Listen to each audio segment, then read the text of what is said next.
Hola amigos, soy Manuel Ávila y esto es Espiritualidad y Ciencia. Han pasado unos días desde que grabé mi último episodio y la verdad no he tenido tiempo para escribir el que quiero hacer a continuación del último en el que hablamos sobre la economía, porque quiero volver a tocar el tema de espiritualidad y seguir con estos paralelos que hemos venido construyendo entre el lenguaje de la espiritualidad y los términos que podríamos considerar científicos.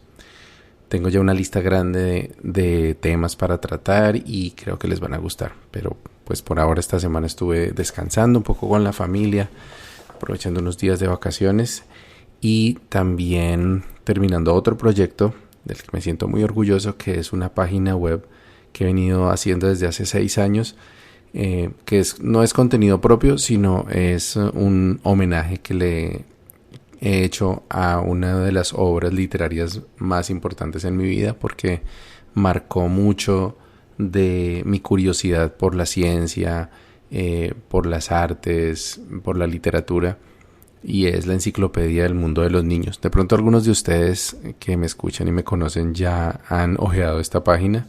Si no, les voy a dejar el link en el sitio de Espiritualidad y Ciencia, porque esta semana terminé por fin de subir todos los tomos. Fueron más de 2000 artículos que digitalicé, edité y subí, básicamente con la idea de que las nuevas generaciones tengan la oportunidad de tener acceso a esta información, porque es en realidad un ángulo o una forma en la que lograban capturar la atención de los niños. Y pues comparto con ustedes que la respuesta que yo he tenido de las personas que han tenido la oportunidad de ver la página y que conocieron la obra en su infancia ha sido espectacular. Muchas personas que me escriben que al ver la página han tenido recuerdos de su infancia, que han vuelto como a revivir esos días de esa curiosidad infantil y de los cuentos que les leían los papás en la noche. Muchos han empezado a utilizar la enciclopedia para leerle también estos cuentos a sus hijos.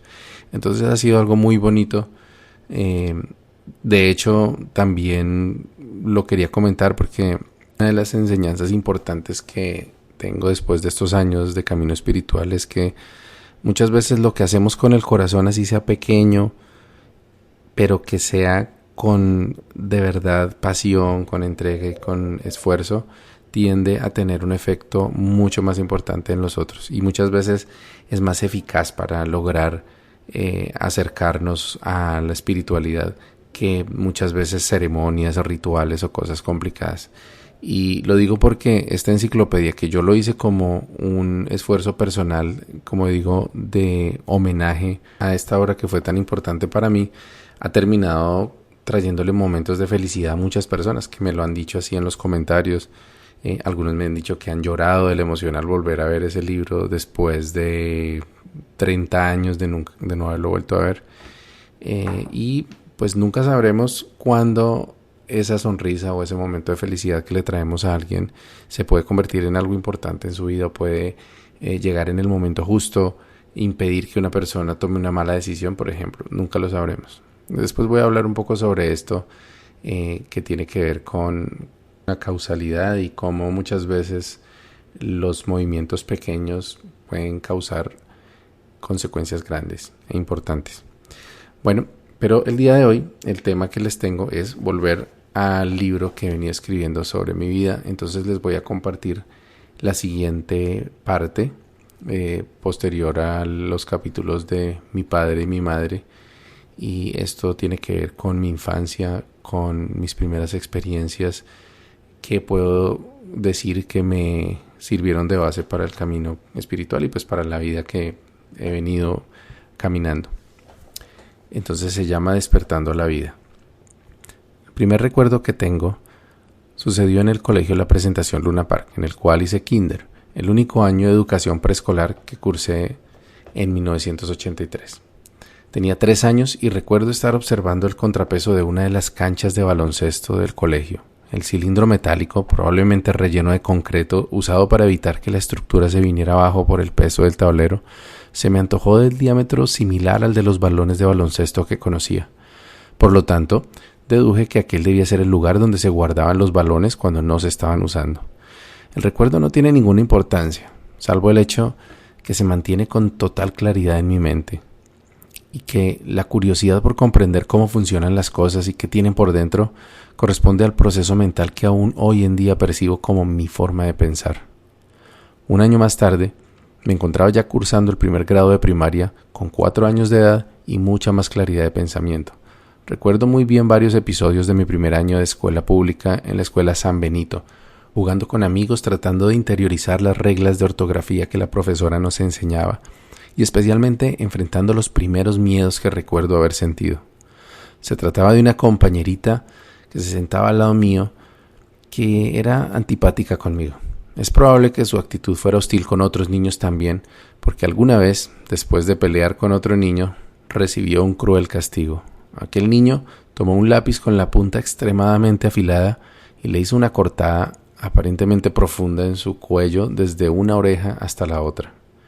Recuerdo la sensación de miedo paralizante cuando escuché los gritos de la niña y luego al verla con su ropa ensangrentada y la sangre corriendo por su cuello mientras algunos maestros la auxiliaban.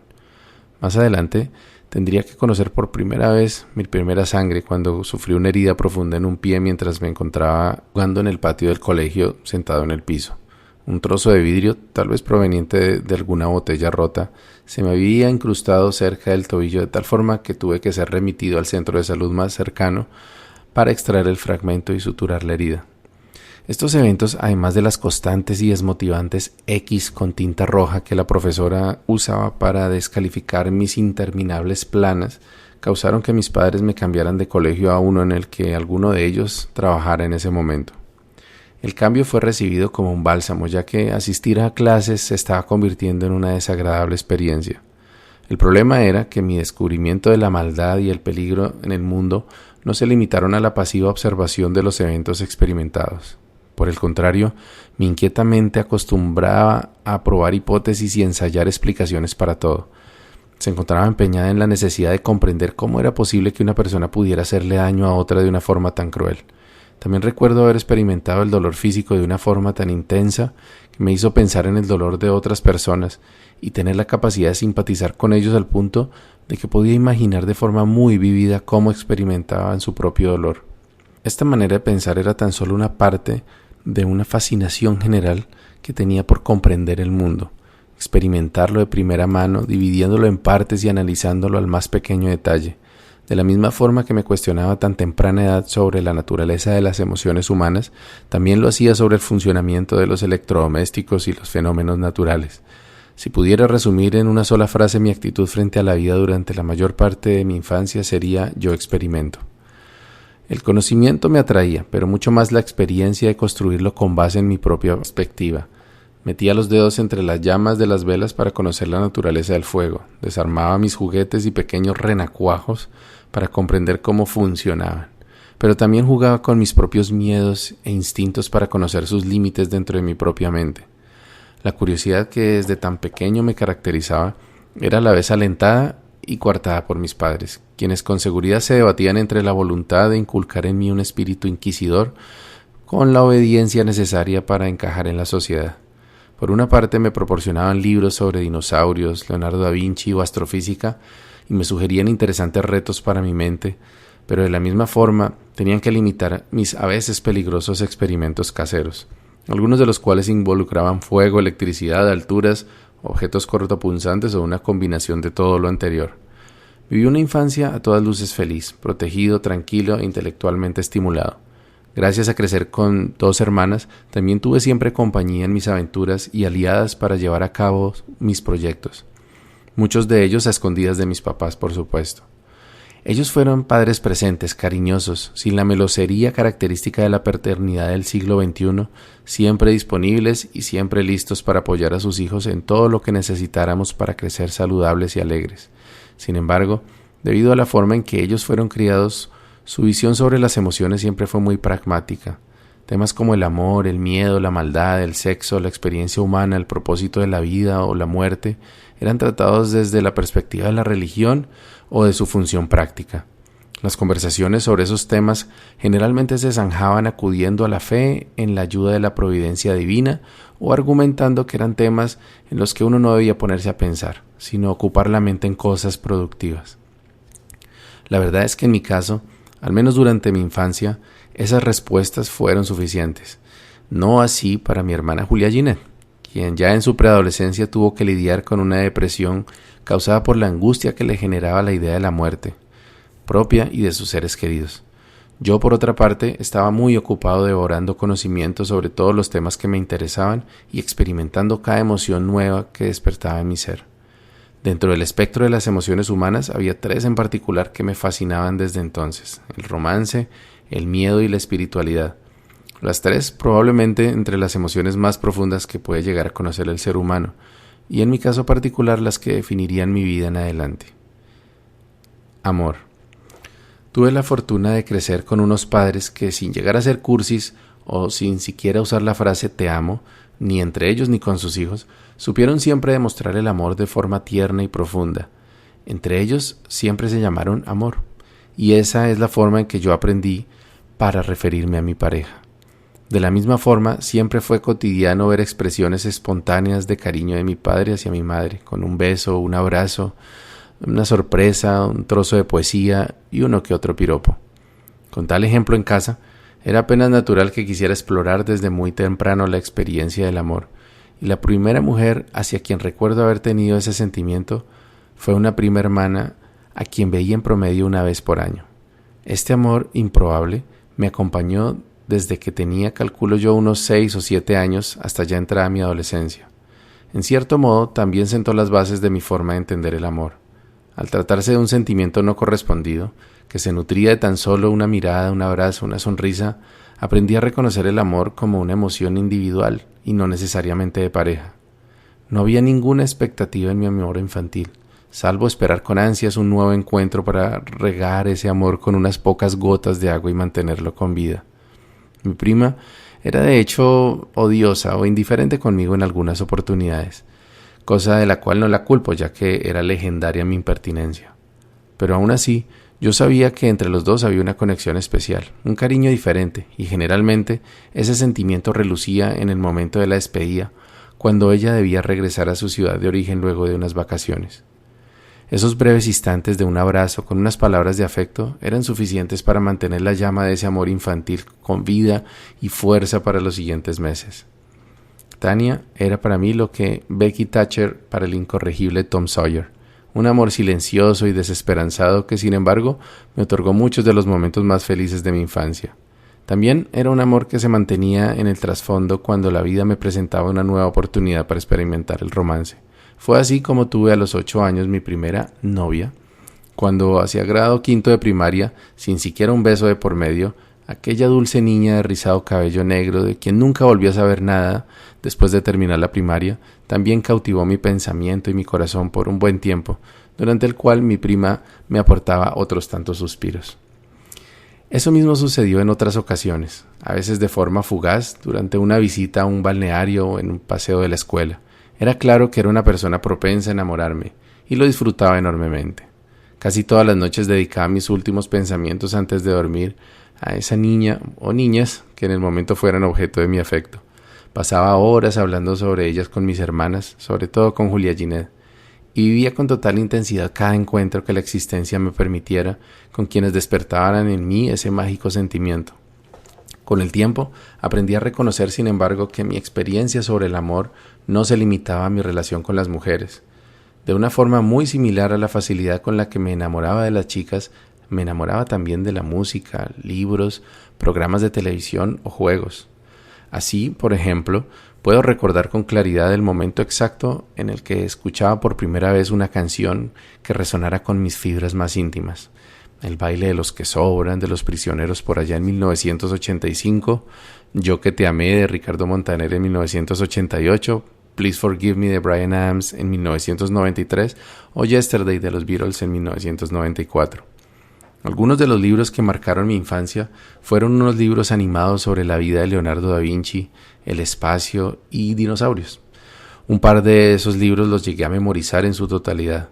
La enciclopedia El Mundo de los Niños fue otra obra que se convirtió en un amor para toda la vida, ya que llegó a mis manos cuando mis padres hicieron el enorme esfuerzo de adquirirla por cuotas por allá en 1985. Y aún hoy en día, más de 30 años después, sigue presente en la biblioteca de mi casa para disfrute propio y el de mis hijos. En todos los casos anteriores, la sensación emocional que me unía a la música o los libros era muy similar a la que experimentaba con las niñas que me gustaban. Pensaba, hablaba y disfrutaba con intensidad los momentos que compartía con ellos. Creando mundos. En todos los casos anteriores, mi imaginación activa era la herramienta que transformaba simples notas, letras o recuerdos en verdaderos mundos, en los cuales me sumergía y exploraba con la misma emoción que lo hacía en las experiencias reales. Lo que recuerdo sobre mi capacidad de imaginar es similar a lo que Bill Watterson dibujaba en su famosa historieta Calvin y Hobbes.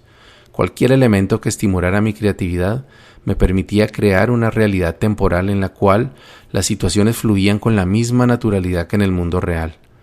De la forma en que lo recuerdo ahora, no era consciente de estar yo mismo creando esas realidades, sino que más bien sentía que me estaba conectando con una realidad paralela que yo podía invocar en cualquier momento. Me acuerdo, por ejemplo, que me gustaba meterme entre el pliegue que mi mamá hacía en la parte superior del cobertor de su cama. Allí imaginaba que me habían cogido del tamaño de una canica y me encontraba en el bolsillo de la camisa de mi padre. Recuerdo bien que podía sentir físicamente el movimiento de mi papá al levantarse y sentir el vértigo de estar suspendido a una altura muchas veces mayor a mi estatura. Otros lugares favoritos para dejar volar mi imaginación en la casa eran el interior de los muebles de la alcoba o debajo de las enormes pilas de ropa. Hoy en día, cuando veo a mi hija Luciana sentada en la parte superior de un armario, supongo que allí es la reina Elsa en su castillo en la montaña. Durante esos años de infancia, mi rol en los juegos con mis hermanas casi siempre era el de director y a veces también de libretista. Explicaba el concepto de la fantasía, que podía ser de exploradores en una ciudad perdida o investigadores enfrentando un desastre natural, y les asignaba a mis hermanas el papel que debían jugar e ideas de las líneas que debían decir. Muchas veces los juegos tenían líneas argumentales que continuaban a través de varios días o tal vez meses, que transcurrían en múltiples lugares. En cualquier caso, mi imaginación estaba siempre creando realidades más emocionantes y divertidas que las del mundo físico. Volviendo a mi experiencia sobre el amor, uno de mis mayores placeres era el de fantasear nuevos encuentros con la niña que tuviera en el corazón. Podía sentir la emoción, las cosquillas en el estómago, el placer de esos momentos. A veces adicionaba a esos recuerdos, como música de fondo, mi canción favorita del momento o elementos de historias románticas que sustraía de la telenovela mexicana del momento, y de esa forma podía pasar horas inmerso en mis fantasías. Esta característica de mi mente, que con seguridad se podría considerar común en la infancia, sería el lente a través del cual he experimentado la vida. La capacidad de crear realidades vívidas en mi mente se desarrolló a medida que crecía y dejó de limitarse a juegos en la infancia y amores en la adolescencia para convertirse en fuente de creatividad para desarrollar proyectos personales, escribir historias, crear productos, emprender y cambiar la forma de hacer las cosas a mi alrededor. Sin embargo, a pesar de que se suele pensar que siempre hay una clara diferenciación entre la realidad y la imaginación, al menos en personas sin trastornos mentales, en la práctica existe un amplio espectro de dimensiones de la experiencia humana en los cuales la división entre realidad e imaginación no es tan clara. La mente no es apenas un filtro de las percepciones que nos entregan nuestros sentidos, sino que construye el andamiaje mismo de la realidad, el cual se forma no solamente con la información que reportan los sentidos, sino también con todo nuestro sistema de creencias, conocimientos y experiencias. En los próximos capítulos pretendo mostrar mi exploración de esa realidad objetiva y subjetiva dentro de lo que llamo mi búsqueda espiritual, vista desde la perspectiva de mi llegada a la 4ª década de edad y mi nueva vida en Canadá. Los caminos que he transitado en esa búsqueda han sido por igual extraños, peligrosos y fascinantes, pero sobre todo llenos de enseñanzas que como flores brotaron incluso en los episodios más difíciles. Este es el testimonio de mi recorrido por los caminos de barro y flores de mi búsqueda espiritual. Buen camino y buena brisa.